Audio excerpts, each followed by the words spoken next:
जैसे अभी राहुल जी ने आपको बताया अपने उद्बोधन में कि उन्होंने कैसे पत्रिका का प्रारंभ किया और कैसे उसका विस्तार किया। समाचार पत्र के साथ साथ उन्होंने नया अपना चैनल भी प्रारंभ करने की योजना बनाई है और ऐसे सब कामों के लिए निश्चित रूप से जिस तरह का कार्यालय उनके पास होना चाहिए था वो आज वो प्रारंभ करने जा रहे हैं। इस अवसर पर मैं उनको बहुत बधाई देता हूं और शुभकामनाएं देता हूं और ईश्वर से ये प्रार्थना करता हूं कि वो अपने प्रत्येक लक्ष्य में जिस तरह समर्पित और समर्पण के साथ काम करते हैं, ईश्वर निरंतर उनको सफलताएं दे और वो अपने लक्ष्यों को प्राप्त करते हुए लगातार सम्मान को भी प्राप्त करें। आप सब लोग जैसे जानते हैं और चर्चा भी बहुत सारे लोगों ने अपनी बातचीत में की है कि राहुल जी निरंतर समाज में समरसता रहे, समाज के सभी वर्गों के साथ न्याय हो, सब लोग मिलजुल करके रहें, समाज आगे बढ़े, ऐसी सारी कल्पनाएं और लक्ष्य जब ये देश आजाद हुआ था उस समय हमारे संविधान निर्माताओं ने की थी। डॉक्टर भीमराव अंबेडकर साहब ने संविधान का निर्माण करते हुए उसके अनुच्छेदों में, उसके आर्टिकल्स में ये देश कैसे आगे बढ़े, देश के सब लोगों को किस तरह से समान अवसर मिले, सबको अभिव्यक्ति की स्वतंत्रता हो, शिक्षा और अन्य जरूरतें उनकी पूरी हो, उस दृष्टि से उन्होंने बहुत सुंदर संविधान का निर्माण किया था।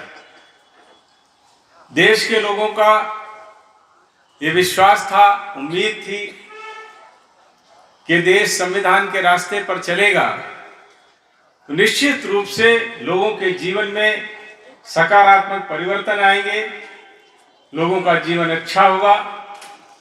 लेकिन मैं आलोचना की दृष्टि से नहीं कह रहा, जो तथ्य है वो ये है कि उस दौरान आजादी के बाद जो सरकार इस देश में आई,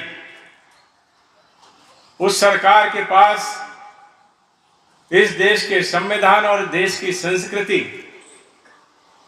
देश की परंपरा, देश के इतिहास, देश के ज्ञान, देश की शिक्षा, इन सब को साथ लेकर के आगे बढ़ने का कोई कार्यक्रम नहीं था।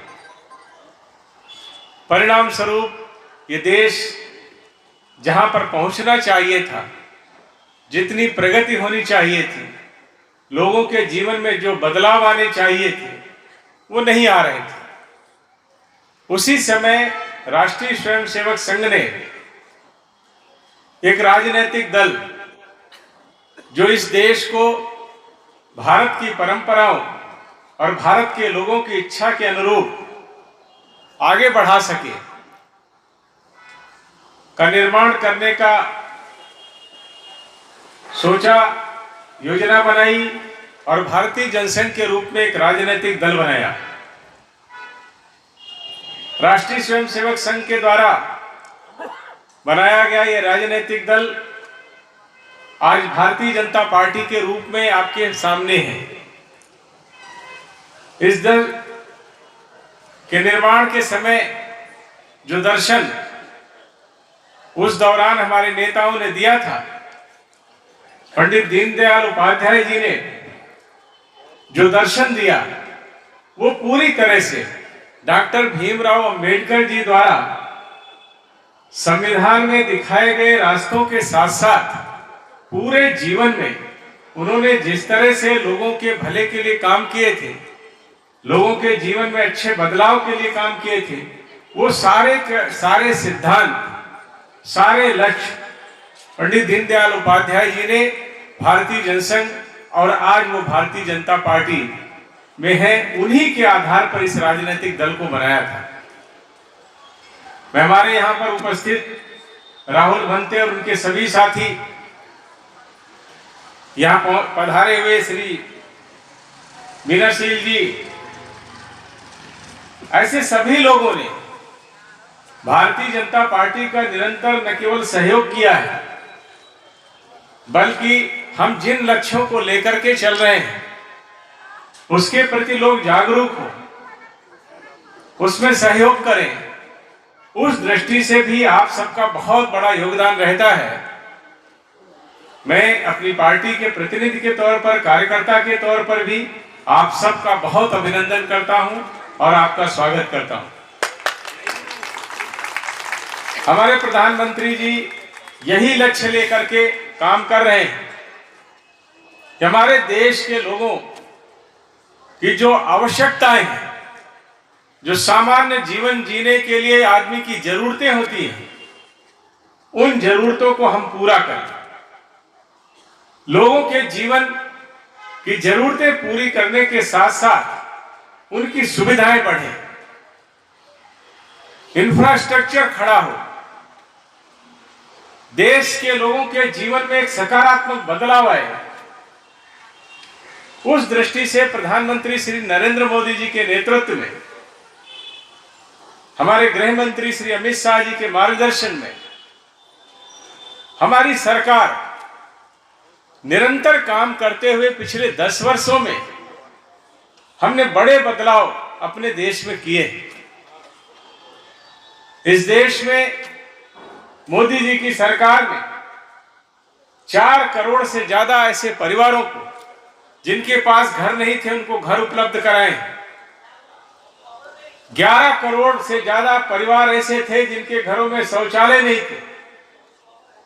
11 करोड़ से ज्यादा शौचालय मोदी जी की सरकार ने ऐसे परिवारों को दिए। हमारी बहुत सारी बहनें जो ग्रामीण क्षेत्रों में रहती थी, उनको 2 बड़े बीमारियों के कारण थे, जिसमें एक टॉयलेट था, टॉयलेट की उपलब्धता न होना, उसके कारण महिलाओं को बहुत सारी बीमारियां अकारण ही हो जाती थी। और दूसरा बड़ा कारण था कि जब वो भोजन पकाती थी, भोजन बनाती थी, तो उसके धुएं से उनके फेफड़े और उनके स्वास्थ्य पर बुरा प्रभाव पड़ता था। प्रधानमंत्री जी ने उन बातों का संज्ञान लिया और जैसे मैंने कहा कि जहां हमने 11 करोड़ से ज्यादा टॉयलेट बनाए हैं, वहीं हमारे प्रधानमंत्री जी ने 10 करोड़ से ज्यादा परिवारों को फ्री एलपीजी के कनेक्शन देने का भी काम किया है। ऐसे निरंतर बदलाव हो। जब ये सरकार 2014 में सत्ता में आई थी, तो इस देश के 1 लाख से ज्यादा गांव थे जहां पर बिजली की लाइन नहीं पहुंची थी। 10 साल के अंदर प्रधानमंत्री जी ने इसे काम किया है कि आज हम कह सकते हैं हिंदुस्तान का कोई भी गांव ऐसा नहीं है जहां पर बिजली की लाइन और बिजली पहुंच न गई। एक बड़ा लक्ष्य था कि सब लोगों को शुद्ध पेयजल मिलने लगे। 2019 में प्रधानमंत्री जी ने 15 अगस्त को लाल किले से जो भाषण दिया था, आपने सबने सुना होगा।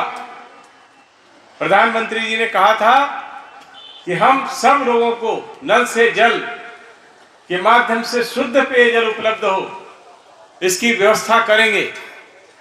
और प्रधानमंत्री जी ने उस समय जो आंकड़ा प्रस्तुत किया था, हमारे देश में 19.5 करोड़ से ज्यादा परिवार गांवों में रहते हैं। और उस दौरान जब उन्होंने घोषणा की थी 2019 में 15 अगस्त को, तो केवल 2 करोड़ 68 लाख परिवार थे जिनके पास पीने का साफ पानी था।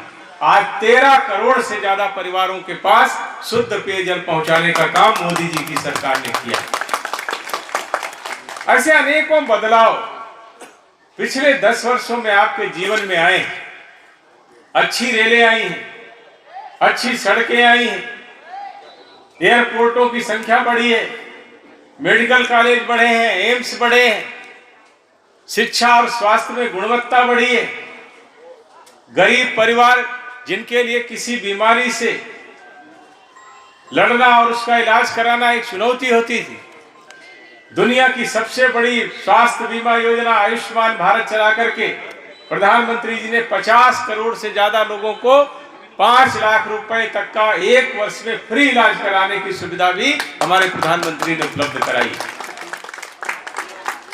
सामाजिक सद्भाव बना रहे, समरसता बनी रहे, इसी लक्ष्य को लेकर के आप सब भी काम कर रहे हैं। जैसे उन्होंने कहा कि अभी 20 तारीख को संत शिरोमणि श्री गुरु रविदास जी की जयंती पर वो जो कार्यक्रम कर रहे हैं उसके 2 बड़े विषय उन्होंने रखे हैं, सामाजिक समरसता और महिला सशक्तिकरण। प्रधानमंत्री भी कहते हैं कि हमारा देश तभी आगे बढ़ेगा, तभी विकसित होगा जब हमारे देश की महिलाएं सशक्त होंगी। प्रधानमंत्री कहते हैं कि महिलाओं का सशक्तिकरण या महिलाओं का विकास नहीं करना है, महिलाओं के नेतृत्व में देश का विकास करना है। और इस दृष्टि से महिलाओं का सशक्तिकरण हो, महिलाएं ताकतवर हो, तो प्रधानमंत्री जी ने उसको एक योजना के द्वारा नहीं किया। महिलाओं का सर्वांगीण विकास हो, उस दृष्टि से प्रधानमंत्री जी ने महिलाओं के पोषण से लेकर के गर्भावस्था के समय में उनकी कैसी देखभाल हो, कैसा टीकाकरण हो, जिससे आने वाले बच्चे भविष्य में राष्ट्र के निर्माण के लिए एक स्वस्थ नागरिक के रूप में अपना योगदान कर सके। उनके खाने पीने भोजन की चिंता हो, निरंतर जांच हो, संस्थागत प्रसव हो, बच्चे का टीकाकरण हो, मां का टीकाकरण हो, शिशु मृत्यु दर और मां मृत्यु दर दोनों को रोकने का काम हो, उसको कम किया जाए। ऐसी निरंतर प्रयासों के साथ साथ महिलाएं शिक्षित हो, महिलाओं के हाथ में रोजगार हो, पैसा हो, महिलाओं का सम्मान घर से लेकर के समाज तक हो। उन्होंने प्रत्येक योजना में महिलाओं को आगे रखा है, महिलाओं को अग्रणी किया है। और आज हम बहुत गर्व के साथ ये कह सकते हैं कि हमारी घर, मकान, शौचालय, उज्ज्वला गैस, आयुष्मान भारत, कोई भी योजना हो, हर योजना में महिलाओं को प्राथमिकता देने का काम हमारी सरकार ने किया है। और महिलाएं आज सशक्त भी हुई। 9 करोड़ से ज्यादा ऐसे स्वयं सहायता समूह के माध्यम से महिलाएं आज अपनी आमदनी, अपना रोजगार स्वयं कर रही हैं। और परिणाम स्वरूप आज महिलाएं आर्थिक रूप से भी ताकतवर हुई। एक समय था जब महिलाओं ने बैंक का मुंह नहीं देखा था, ऐसी हमारे देश में 80% महिलाएं थी। जनधन के माध्यम से 50 करोड़ से ज्यादा जो अकाउंट बैंक में खोले गए, उसमें 80% अकाउंट केवल महिलाओं के। इस तरह से हमारी सरकार ने निरंतर एक बदलाव लाने का प्रयास किया है। समाज में बदलाव आया है, लोगों की सुविधाएं बढ़ी हैं, जरूरतें पूरी हुई हैं, सामाजिक समरसता बढ़ी है। और प्रत्येक वो क्षेत्र जो हमारे विकसित देश के लिए आवश्यक है, मोदी जी के नेतृत्व में, गृह मंत्री जी के नेतृत्व में ये सरकार लगातार काम कर रही है। आप सब जिस तरह से सहयोग कर रहे हैं, मैं इसी अपेक्षा के साथ कि आप सब इसी तरह का सहयोग भारतीय जनता पार्टी और हमारी सरकार के साथ करते रहेंगे। मैं पार्टी का भी कार्यकर्ता हूं, जनप्रतिनिधि भी हूं और सरकार का भी प्रतिनिधि हूं। आपको ये विश्वास और भरोसा दिलाता हूं, आप इसी तरह से हमारी सरकार, हमारी पार्टी और हमारे नेतृत्व के साथ खड़े रहिए। हमने जो विकसित भारत का संकल्प लिया है उसको हम पूरा करेंगे और ईमानदारी से आपके जीवन में लगातार सकारात्मक बदलाव आए, आपका जीवन अच्छा हो, समाज में समरसता हो, सभी वर्ग सशक्त हो, इस दृष्टि से हम निरंतर काम करेंगे। आप सबने यहाँ बुलाकर सम्मान दिया, उसके लिए आपका